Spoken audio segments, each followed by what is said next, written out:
Delhi capital ਹੋਣ ਕਰਕੇ ਬਾਕੀ ਐਮਬੈਸੀਆਂ ਦੂਜੇ ਤੀਜੇ ਵੀ ਸ਼ਿਕਾਇਤ ਕਰਦੀਆਂ, ਕਈਆਂ ਨੇ ਤਾਂ ਉੱਥੋਂ ਆਪਣੀਆਂ ਟਰਾਂਸਫਰਾਂ ਕਰਾ ਲਈਆਂ। ਉਹਨਾਂ ਨੇ ਕਿਹਾ ਵੀ ਇਹ ਤਾਂ ਸਾਡੀ 10 ਸਾਲ ਉਮਰ ਘੱਟ ਜਾਣੀ ਹੈ, ਅਤੇ ਜਿਨ੍ਹਾਂ ਨੂੰ ਆਲਰੇਡੀ ਕੋਈ ਐਲਰਜੀ ਹੈ, ਕੋਈ ਰੈਸਪੀਰੇਟਰੀ ਪਾਰਟ ਹੈ, ਉਹਨਾਂ ਦੇ ਲਈ ਹੋਰ ਵੀ ਦਿੱਕਤ ਹੈ। ਅਤੇ ਇਹ ਜਿਹੜਾ ਭੌਂਕਾ ਕੁੱਤਾ ਹੈ ਮਨਜਿੰਦਰ ਸਿਰਸਾ, ਇਹ ਉਹਨੇ ਪ੍ਰੈਸ ਕਾਨਫਰੰਸ ਕਰਕੇ ਕਿਹਾ ਕਿ ਦਿੱਲੀ 'ਚ ਦੀਵਾਲੀ ਤੋਂ ਪਹਿਲਾਂ AQI 345 ਸੀ, ਅਤੇ ਦੀਵਾਲੀ ਤੋਂ ਬਾਅਦ ਹੁਣ ਇਹ AQI 356 ਤੱਕ ਪਹੁੰਚਿਆ।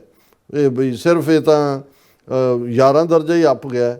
ਫਿਰ ਸਿਰਸਾ ਫੋਟੋਆਂ ਦਿਖਾ ਕੇ ਕਹਿ ਰਿਹਾ ਕਿ ਆਮ ਆਦਮੀ ਪਾਰਟੀ ਕਿਵੇਂ ਜਾਣ ਬੁੱਝ ਕੇ ਪੰਜਾਬ ਵਿੱਚ ਕਿਸਾਨਾਂ ਨੂੰ ਆਪਣੇ ਮੂੰਹ ਢੱਕ ਕੇ ਪਰਾਲੀ ਸਾੜਨ ਲਈ ਮਜਬੂਰ ਕਰ ਰਹੀ ਹੈ। ਹੱਦ ਹੋ ਗਈ ਹੈ। ਕੋਈ ਤਾਂ ਸ਼ਰਮ ਹੈ ਨਾ ਦੀ, ਕਿਤੇ ਮੂੰਹ 'ਤੇ ਮਾਰੇ ਇੱਕ ਪੁੱਠੇ ਹੱਥ ਦੀ ਚਪੇੜ, ਤੇ ਥੱਲੇ ਸੁੱਟ ਕੇ ਫਿਰ ਠੁੱਡਾਂ ਨਾਲ ਕਹੇ ਵੀ ਦੱਸ ਕਿਹਨੇ ਲਿਖ ਕੇ ਦਿੱਤਾ ਤੈਨੂੰ ਬਿਆਨ, ਫਿਰ ਦੱਸੇਗਾ ਵੀ ਕਿੱਥੋਂ ਆਇਆ ਨਾਗਪੁਰ ਤੋਂ।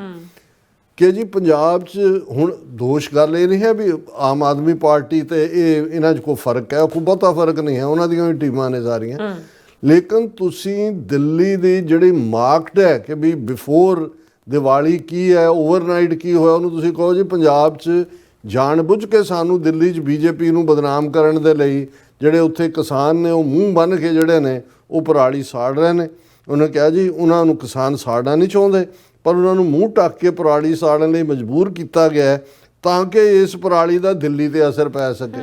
ਉਹ ਪਰਾਲੀ ਦਾ ਧੂੰਆਂ ਲਾਹੌਰ ਨਹੀਂ ਗਿਆ, ਦਿੱਲੀ ਨੂੰ ਗਿਆ ਸਿੱਧਾ, ਇਹਦੇ ਮਨਜਿੰਦਰ ਸਿਰਸੇ ਦੀਆਂ ਨਾਸਾਂ 'ਚ ਵੱਜਿਆ ਜਾ ਕੇ। ਸੋ ਤੁਸੀਂ ਦੇਖੋ ਵੀ ਕਿਸ ਹੱਦ ਤੱਕ ਬੇਗੈਰਤੀ ਹੈ।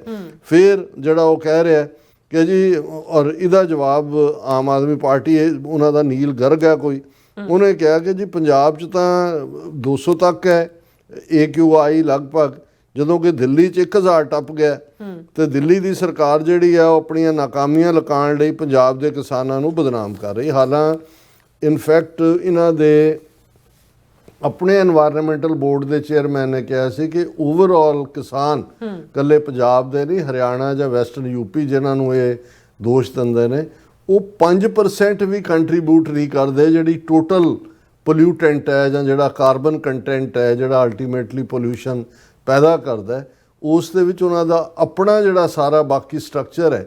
ਲੇਕਿਨ ਜਦੋਂ ਤੁਸੀਂ ਬਲੇਮ ਗੇਮ ਹੀ ਖੇਡਣੀ ਹੈ ਤਾਂ ਫਿਰ ਉਹ ਖੇਡ ਖੇਡੋ। ਇੱਕ ਪਾਸੇ ਪੰਜਾਬ ਨੂੰ ਇਸ ਮੁੱਦੇ 'ਤੇ ਵੀ ਜਿਹੜੀ ਮੀਅਰ ਔਰ ਜਾਣ ਬੁੱਝ ਕੇ BJP ਨੇ ਸੁਪਰੀਮ ਕੋਰਟ ਦੇ ਆਰਡਰ ਨੂੰ ਡਿਸਆਨਰ ਕਰਦਿਆਂ ਗ੍ਰੀਨ ਪਟਾਕਿਆਂ ਦੇ ਨਾਂ ਥੱਲੇ ਜਿਹੜੀ ਇਹ ਨੌਟੰਕੀ ਕੀਤੀ।